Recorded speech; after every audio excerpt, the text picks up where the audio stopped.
നമ്മൾ കഴിഞ്ഞ ക്ലാസ്സിൽ fixed size and variable size partitioning കണ്ടിട്ടുണ്ടായിരുന്നു. എന്താണ് ഫിക്സഡ് സൈസ് എന്ന് പറഞ്ഞിട്ടുണ്ടെങ്കിൽ ഓൾറെഡി അതിൻ്റെ സൈസ് പ്രീഡിഫൈൻഡ് ആയിട്ട് ഡിഫൈൻ ചെയ്ത് വെച്ചിട്ടുണ്ടാവും.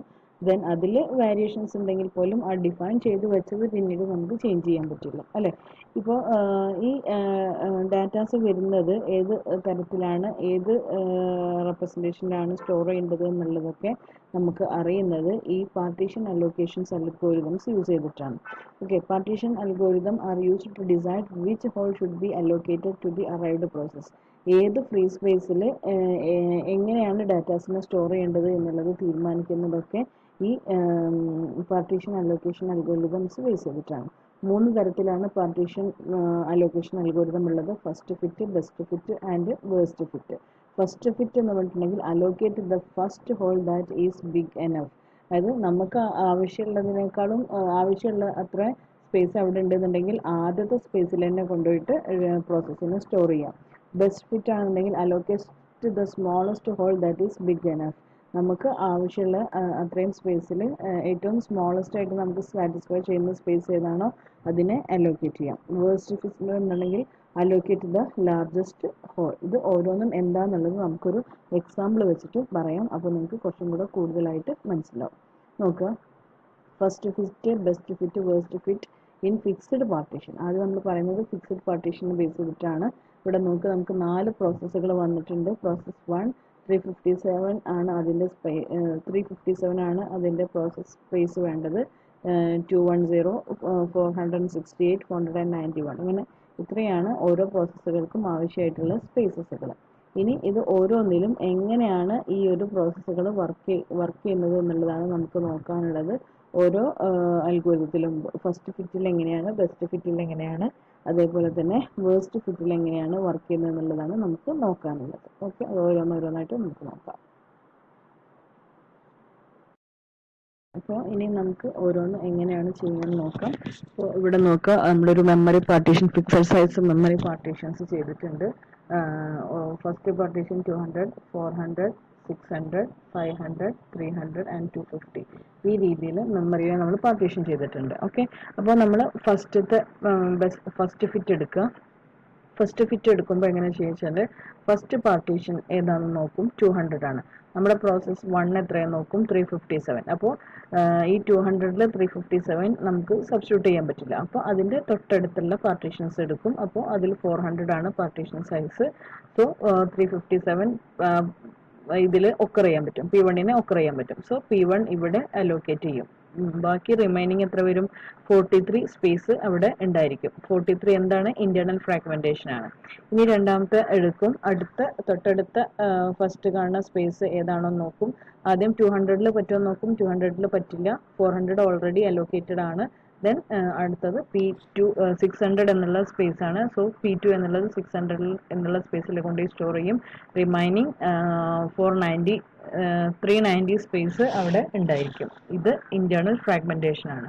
ഓക്കെ, ദെൻ അടുത്തത് 468 വരും. 468 വരുമ്പോൾ അവിടെ ഫസ്റ്റ് 200-ൽ ചെക്ക് ചെയ്യും, പറ്റില്ല. 400 ഓൾറെഡി അലോക്കേറ്റഡ് ആണ്, 600 ഓൾറെഡി അലോക്കേറ്റഡ് ആണ്. ദെൻ 500 എന്നുള്ളത് P3 500-ൽ കൊണ്ടുപോയി സ്റ്റോർ ചെയ്യും. Remaining space is 32 internal fragmentation ആണ് അവിടെ ഒക്കർ ചെയ്യുന്നത്. ഇവിടെ നമുക്ക് വേറെ ഡാറ്റാസ് ഒന്നും കൊണ്ടുപോയി സ്റ്റോർ ചെയ്യാൻ പറ്റില്ല. ഇനി നോക്കുക, നെക്സ്റ്റ് വരുന്നത് 491 ആണ്. 200-ൽ പറ്റില്ല, 300-ൽ പറ്റില്ല, 250-ൽ പറ്റില്ല.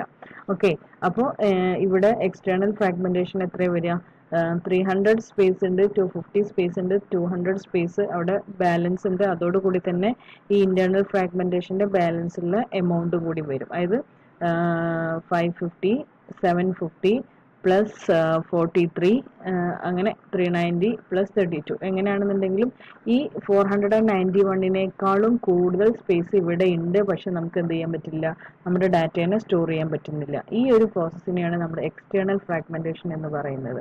അതായത് പ്രോസസ്സുകളുടെ സൈസിനേക്കാളും കൂടുതൽ അവിടെ ഫ്രീ സ്പേസ് ഉണ്ടാവുകയും അവിടെ നമുക്ക് ഡാറ്റേനെ സ്റ്റോർ ചെയ്യാൻ പറ്റാത്തൊരവസ്ഥയും വരുന്ന മെത്തേഡിനെയാണ് എക്സ്റ്റേണൽ ഫ്രാഗ്മെന്റേഷൻ എന്ന് പറയുന്നത്. ഓക്കെ, ഇതിൽ ടോട്ടൽ ഇന്റേണൽ ഫ്രാഗ്മെന്റേഷൻ എത്രയെന്ന് ചോദിച്ചിട്ടുണ്ടെങ്കിൽ ഈ 43 പ്ലസ് 390 പ്ലസ് 32 കൂട്ടി കഴിഞ്ഞിട്ടുണ്ടെങ്കിൽ നമുക്ക് ടോട്ടൽ ഇന്റേണൽ ഫ്രാഗ്മെന്റേഷനെ കിട്ടും.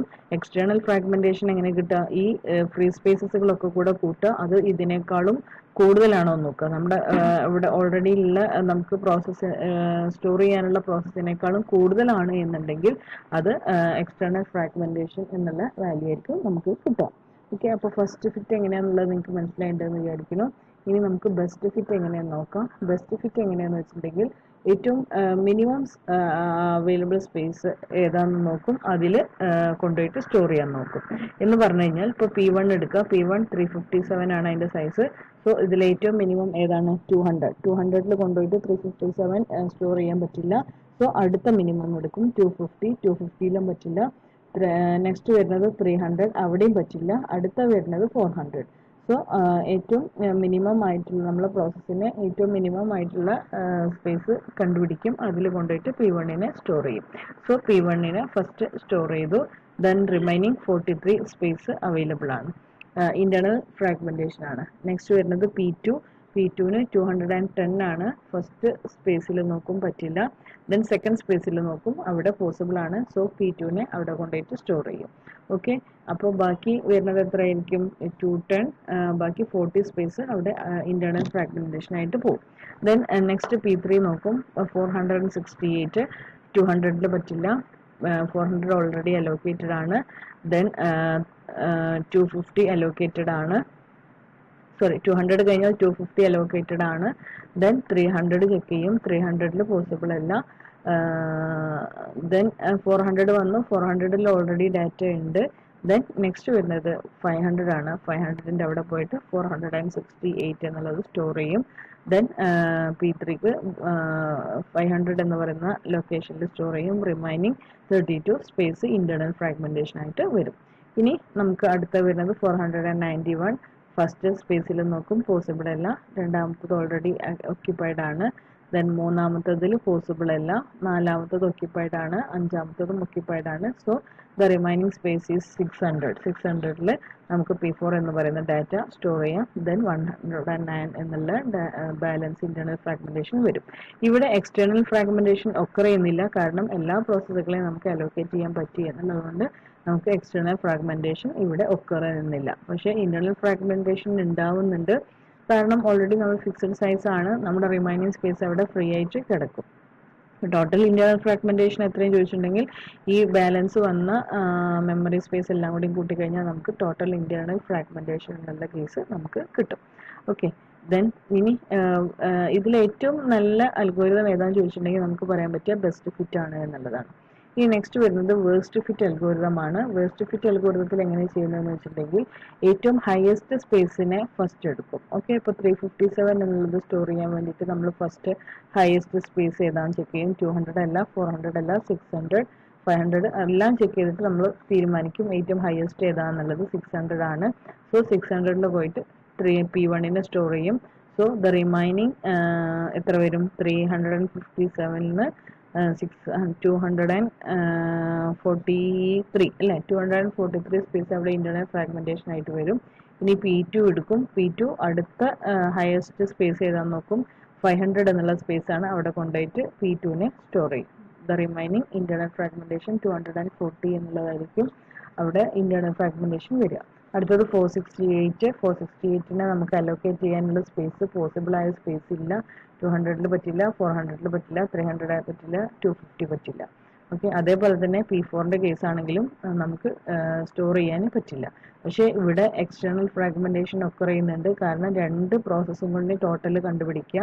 468ഉം 491 9 5 959 അല്ല, അത്രയും പ്രോസസ്സുകളുടെ സ്പേസ് നമുക്ക് ആവശ്യമുണ്ട്. പക്ഷേ ഇവിടെ എത്ര സ്പേസ് ആണ് അവൈലബിൾ ആയിട്ടുള്ളത്? 600, 6ഉം 900 പ്ലസ് 2, അതിനേക്കാളും ഈ ഒരു എമൗണ്ടിനേക്കാളും കൂടുതൽ ഫ്രീ സ്പേസ് ഇവിടെ അവൈലബിൾ ആണ്. പക്ഷേ നമുക്ക് എന്ത് ചെയ്യാൻ പറ്റുന്നില്ല? ഇതിനെ രണ്ടിനെയും സ്റ്റോർ ചെയ്യാൻ പറ്റുന്നില്ല. ഇതാണ് എക്സ്റ്റേണൽ ഫ്രാഗ്മെന്റേഷൻ എന്ന് പറയുന്ന കോൺസെപ്റ്റ്. ഓക്കെ, അപ്പോൾ ഇതിൽ ഏറ്റവും ബെസ്റ്റ് ആയിട്ട് നമുക്ക് സ്റ്റോർ ചെയ്യാൻ പറ്റുന്ന അൽഗോരിതം ഏതാണെന്ന് ചോദിച്ചിട്ടുണ്ടെങ്കിൽ ബെസ്റ്റ് ഫിറ്റ് ആണ്. ബാക്കിയെല്ലാം നമുക്ക് ഓരോ യൂസേജിനനുസരിച്ച് അത് ഓരോന്നും എടുക്കേണ്ടി വരും. പക്ഷേ ഏറ്റവും ബെസ്റ്റായിട്ട് നമുക്ക് അലോക്കേറ്റ് ചെയ്യാൻ പറ്റുന്നത് ബെസ്റ്റ് ഫിറ്റ് അൽഗോരിതമാണ്. ഇന്റേണൽ ഫ്രാഗ്മെന്റേഷൻ എന്താണെന്ന് മനസ്സിലാക്കുക, എക്സ്റ്റേണൽ ഫ്രാഗ്മെന്റേഷൻ എന്താണെന്ന് മനസ്സിലാക്കുക, best fit, first fit and worst fit എന്താണെന്നുള്ളത് ഇതിൽ നിന്ന് മനസ്സിലാക്കുക. ഓക്കെ, ബാക്കി സെഷൻ നമുക്ക് നെക്സ്റ്റ് വീഡിയോയിൽ ചെയ്യാം.